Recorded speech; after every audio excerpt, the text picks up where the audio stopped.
Good morning, guys. It's the guys here from Dashcam Man. We've just fitted an Autowatch Ghost into a Ford Fiesta ST. We'll give you a demonstration of how this product works in this vehicle. Car's currently started. Just going to switch it off. We've got keys in hand, obviously. If I open the door. And what we'll do is the vehicle is armed, so the immobiliser kicked in now, and what we'll try and do is attempt to start without popping in the pin. So you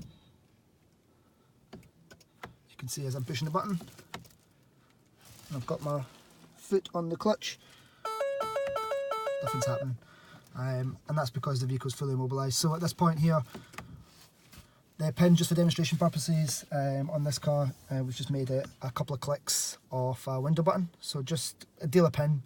We'll change this obviously with the customer. So 1, 2, 3, 4. And what we'll get is, we'll get a double flash of the indicators. At this point now, we can start the car. The car starts successfully and it's good to go. With these, you've got a good range of buttons.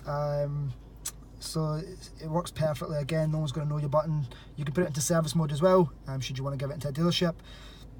And you can change the button or your sequence of buttons very conveniently as well. So if you're after something similar installed, or you're after getting your Ford Fiesta ST protected with a Autowatch Ghost Immobiliser, don't hesitate to get in touch. Thank you.